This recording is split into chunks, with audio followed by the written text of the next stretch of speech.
Good morning, Lagos, Nigeria. Welcome to the second part of Dailies today because we're live in our studios here on Etimi and Christian Victoria Island, Lagos, Nigeria.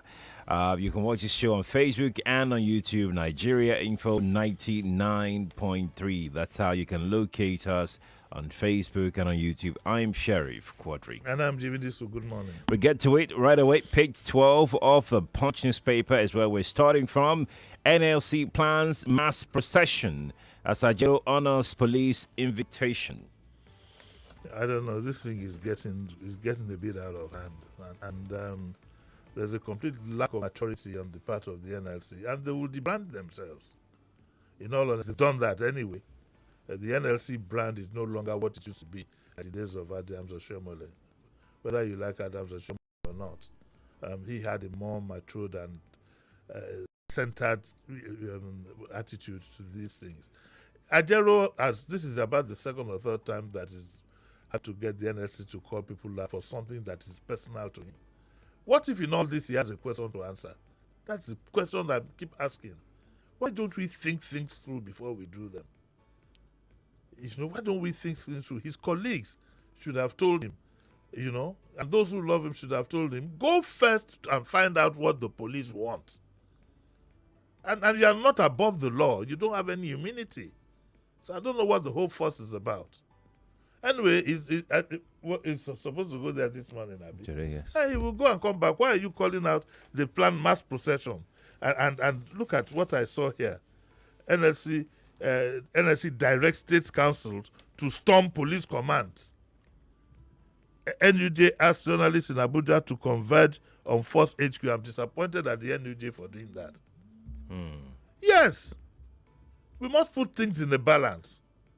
Go first and find out. The police have the right to invite anybody unless you have immunity. In fact, I think you can even be invited if you have immunity, is that you can't be prosecuted. Can be prosecuted, yeah. We can't have a society where anybody believes is above the law because of the position that he occupies.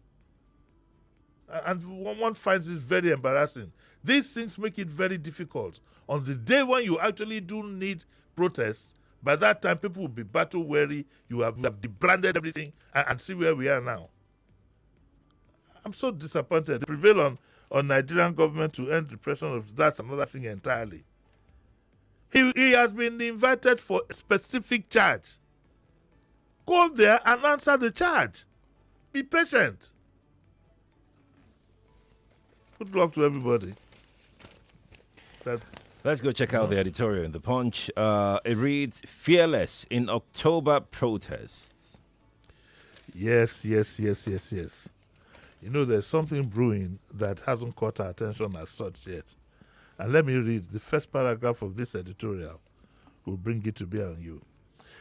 It reads, and I'm reading from the Punch. Today is the Thursday, August 29. I say this is to be sure that I have the right paper, and this wasn't last year's paper I'm reading. 2024. Nigeria is on the brink of another protest. Barely 3 weeks after the economically damaging end government demonstrations, another round of protest looms in October. For a country that has yet to recover from the experience of the previous one, holding another protest 3 months after could be a dangerous turning point. And they read that it's codenamed a Fearless in October protest. The demonstration, according to the Director of Mobilization of Take It Back movement, Damilare Adeola, will maintain the same character of demands but amend it as the country decays more. The Punch argues that the protesters have made their point. The organizers could observe an interlude to await the government's response before embarking on fresh protests. But I'm saying that the government has not responded. Indeed, the president in his speech didn't respond. He didn't respond to the demands, a lot of which are legitimate. And that's where the problem is. So it's difficult for you to tell these people to hold back because it didn't have any response. Government didn't even say, from my own, I could be wrong, I stand to be corrected. Government didn't say specifically, we are looking at these demands. Can you give us time to respond? I can't remember seeing anything like that. Maybe there was, but I didn't see it. To say that government didn't even acknowledge the demands. And that's why it's very difficult for you to say, for you to say. That protest just fizzled out, really. It didn't end with any form of agreement, and government must learn to dialogue with protesters. Protesters are not criminals. To protest, non-violently is within our rights, within the law. And the government is answerable to the people. So the Punch also then argues that the government's communication strategies need to address the fault lines. Communication messages should be out before sponsors take the lead. Government must be proactive by assuaging people's feelings and accelerating attempts to improve people's lives. Massive sensitization programs should be targeted at the underage and the illiterate. The Bola Tinubu administration should address the excessive cost of governance, which is one of the protesters' points. It's after the protest that the planes arrived, okay, without any explanation to justify the cost. Instead of working on this, Tinubu, I added that one, back to the editorial, says, Tinubu recently unveiled a presidential jet and expensive SUVs, giving ammunition to the agitators. The three tiers of government must find a way to promptly address the planned protest by meeting the hunger and hardship demands. In subsequent protests, the government should change its shambolic security strategy. I also call on the protesters. I think we've been hitting the streets since 1960. Maybe it's time to start thinking about other strategies by which people can protest. Maybe hitting the streets might not be effective because you've been doing the same thing over and over and over again. I know of various other strategies that you can adopt. The only thing is, it's enduring. It's not going to be a 100-yard dash.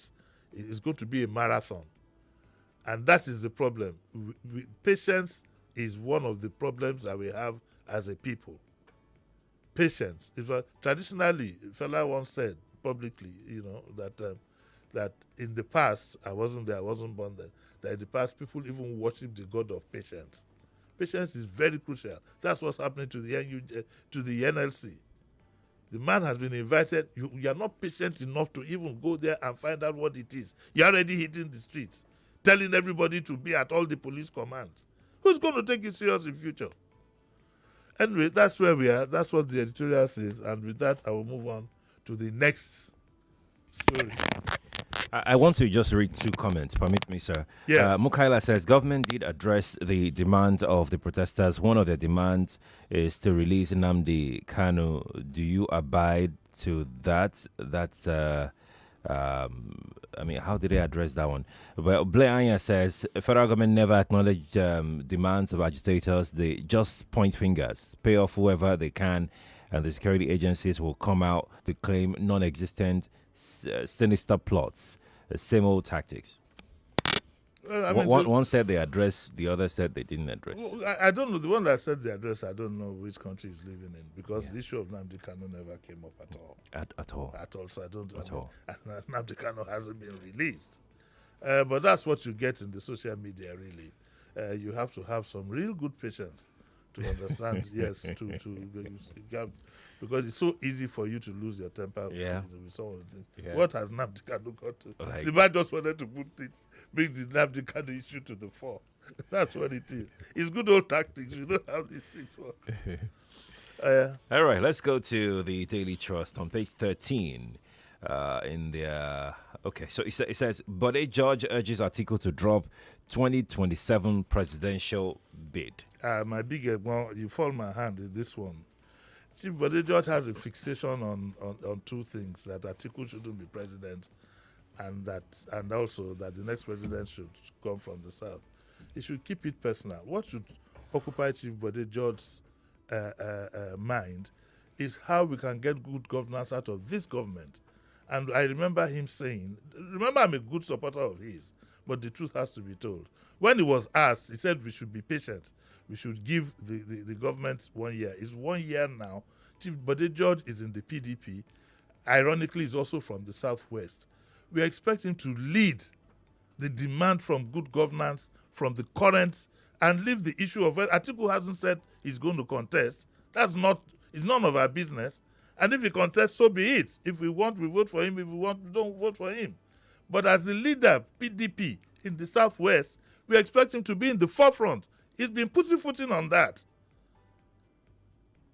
And a lot of us who believe in him that he would lead such things to now talk about whether Atiku is going to run or not is neither here nor there.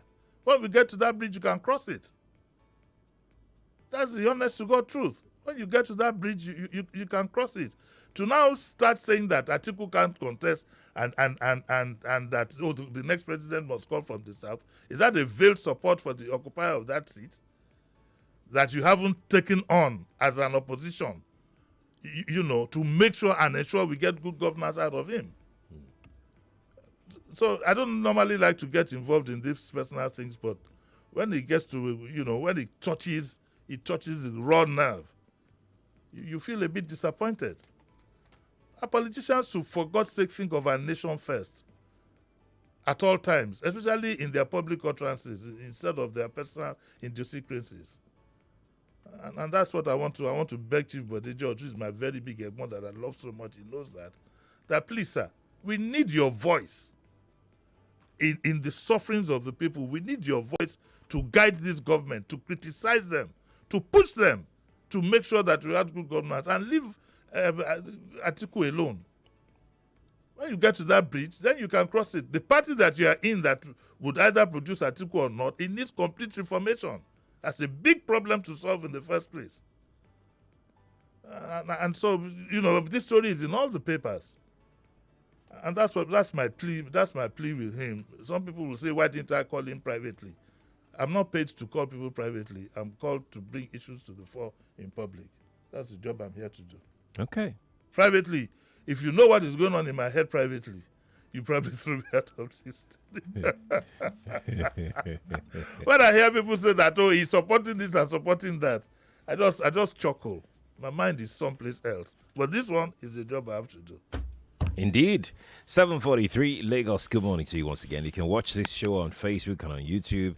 Nigeria Info 99.3 is how you can be a part of it. Let's go to the Vanguard newspaper, page 5. WAS, National Assembly wades into age controversy. They wade into these things, but the crucial thing about turning this country around, they won't wade into it. Now they've waded into the controversy about whether whether the limit of 18, whether the government should go ahead with it or not. And they say that even Atiku criticizes it. He says it's archaic. If you want 22, 21, 18-year-old graduates who are not mature, good luck to you. But I still firmly believe that university is for adults. And all this having PTA, I don't understand what the hurry is. But that's my opinion. And there's going to be a public hearing. So when that happens, and so what does it say now? It says FG's declaration is unacceptable and draconian. CSOs. People shouldn't put politics into things that are very clear sometimes. That you're a critic doesn't mean that you must criticize everything that the government does. You can fine-tune it. Let me make my own position very clear. WAEC has no business with anybody's age. If either you are 18 or you are 81, once you can write WAEC, you can use your money to collect the form and sit for exam, you should be certified. It's the admission to the university that bothers me. In all honesty, it's admission to the university that bothers me. I don't know why WAEC. When I did WAEC, I don't think WAEC asked for my age. I doubt it. I don't think age mattered. What should concern you is we want adults admitted to universities. So this era of PTA, people still tying nappy, bedwetting and so on and so forth do not end up in our universities. If they do it in other countries, it doesn't make it right. You have to look at your own country. You have to look at maturity. It's one thing to have all the professors in this world. If it's not matched with the attendant maturity that age brings in, it's going to be a disaster. It's going to be a disaster. And somebody says here that the federal government should not act like military regime. And then trust Nigerians. There is one issue, and you bring another issue to it. Listen to this one. No minimum age for marriage, but education. The issue of minimum age for marriage is well known, and the politics behind it, I don't want to go into it. But then again, like I said, as far as I'm concerned, no child should get admission into university until they are fully grown, until they are adults. And therefore, I would also insist that our students be treated as adults so that they could do what? They could behave like adults. Universities are centers of learning. This is for matured students. It's centers of learning. They're not extended secondary schools. And people should stop looking at certification. You need to look at the maturity. You need to look at so many other issues. When you say somebody is a university graduate, in the days, Sheriff, when there was no NYSC, once you graduated, you got a job in the Federal Civil Service, level 8. Yeah. You got a job on level 8. Level 8, yeah. You're a mini head of department. You got a job at level 8, and I think it still applies. Yeah, it's still level 8, yes. Yes. So let's get these things right, and I'm sorry to say, to a lot of us, our egos have gotten in the way. We want to brag with every single thing that we've got. Our children, my child now is 15. He did school start and got all A's. They are exceptional children, no doubt. Even exceptional children have to be handled well. That thing called maturity, it comes with age. It's not book knowledge. No, it's not. It comes with age. Yes, indeed. Let's go to our next story. Lagos, are you following? I can see your comment here. I will take as many as possible on the show this morning. Let's see. This person says 72. No, it's this one. Meter payments to be spread over 10 years, says Minister. Since when? Yes.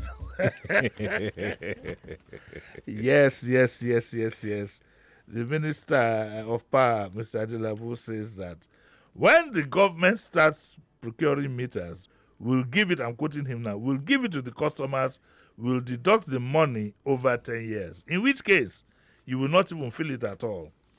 And he explained further that the customer who bought, if you buy an energy credit of 5,000, they might deduct 100 naira from it for the meter over 10 years for you to pay. But the question is, Honorable Minister, where are the meters? In the first instance, where are the meters? Things that should have been taken for granted have become a big problem and a big issue in our country. And it's not helped by the other story attached to it that is here, where it says Eco Disco laments MDA's 144 billion naira electricity debt. And it quotes the managing director of Eco Electric, Mrs. Rekiat Momo. She disclosed this, that her company was being owed 144 billion naira by ministries, departments, and agencies. That's irresponsible. If government is not paying NEPA bill, who should? Good question. The government needs to look into this. How do you want these companies to survive when you, the government, are owing them 144 billion? That's a lot of money. It's a lot of money. Not only that, you are setting a bad example. And that's just one disco. And that's one disco. So you can imagine all the discos countrywide. Right. I mean, how do we get this? Where does this come from? And this is a government that keeps talking about bringing in investors. These people are investors. The private concern, you're owing them 144 billion. You won't allow them disconnect you. You say it's a security matter, and you don't want to subsidize them. So we'd like to call on government, please pay your debt. You hook us when we don't pay our taxes. You hook us when we don't pay whatever rate or whatever it is. These people know that they can't take you to court. You can't take government to court for not paying. You'll be wasting your time. You'll be wasting your time. So all said and done. Anyway, back to the original story. That other story is also in the Punch. Eco Disco laments 144 billion naira debt. Remember, there's Ikeja Disco. There are other discos. Yes. Talk less of nationwide. Government alone. And I'm sure this government is federal. No, Lagos State won't owe them money again. I don't know that. Someone now. Someone go pay. Someone. Someone go pay. But what kind of a bad example is that? The government is setting a bad example for its citizens. The government is a debtor, basically, owing 144 billion on electricity. That's what it is. Yes, it's a lot of money. It's a lot of money. Can I owe? How can I owe?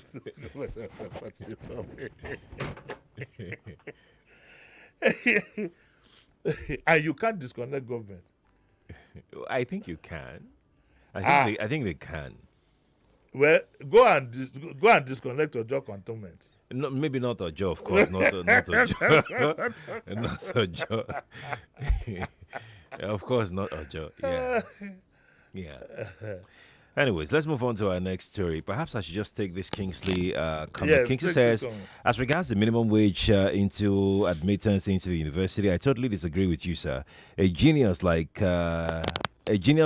shouldn't be slowed down for a fault that isn't his. We have geniuses doing great things all over the world, all at tender age. FG shouldn't take us century back. A genius has to be managed. Ask those who have met geniuses. A genius has to be managed. He could be bright academically, but his maturity has to be paced. What is the hurry? What do you say slow him down? So where is he racing to?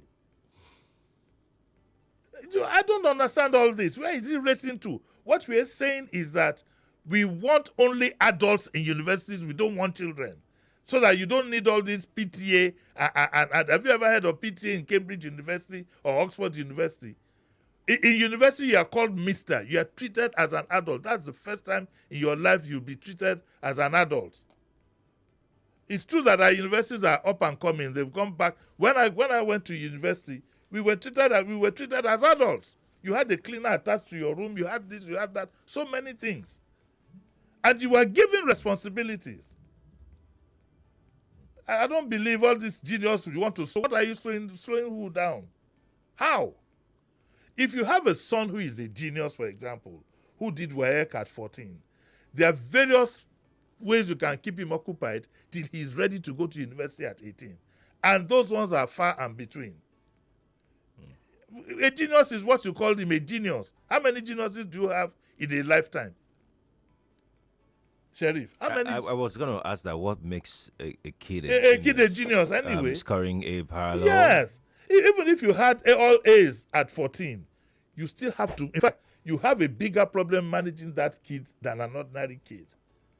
Let's believe in paced development. That's our problem. We are always in a hurry for everything. Everything we do, even when we want to protect, everything we do, we don't occupy ourselves with deep thinking. We don't occupy ourselves with planning. We don't occupy ourselves with strategy. We don't occupy ourselves with looking at other consequences of things. Just looking, we are monodirectional. And don't slow down that child, though. At 14, he passed school start. He's a genius. He must go to. There are other ways you can keep a child like that occupied. Like I said yesterday, in Israel, at 18, you must go join the army.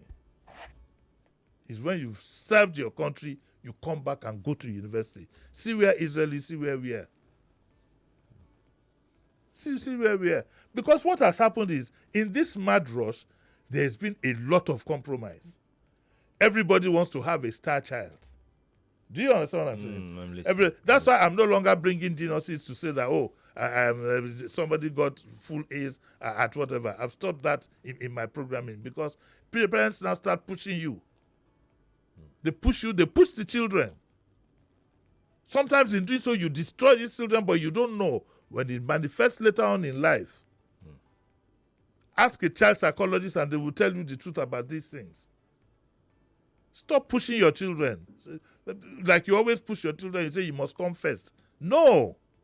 You must be educated. Let them go at their own pace. You'll be surprised. The other day, somebody was making this, how can somebody say openly that he got to third class? Some of the brilliant people you have today had third class in university. I had the third class in Unilag. Yes. Are you going to say I'm not brilliant?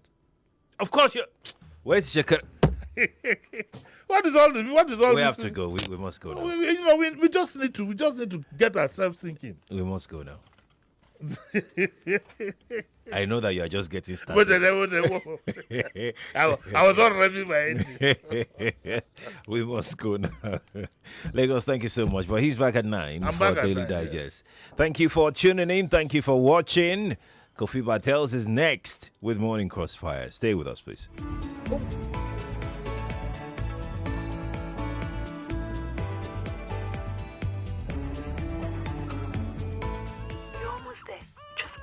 From the shelf above the TV. Okay, I think I got it. Yes. Are you sure you got it? Maybe I should come home. Relax, love. It's okay.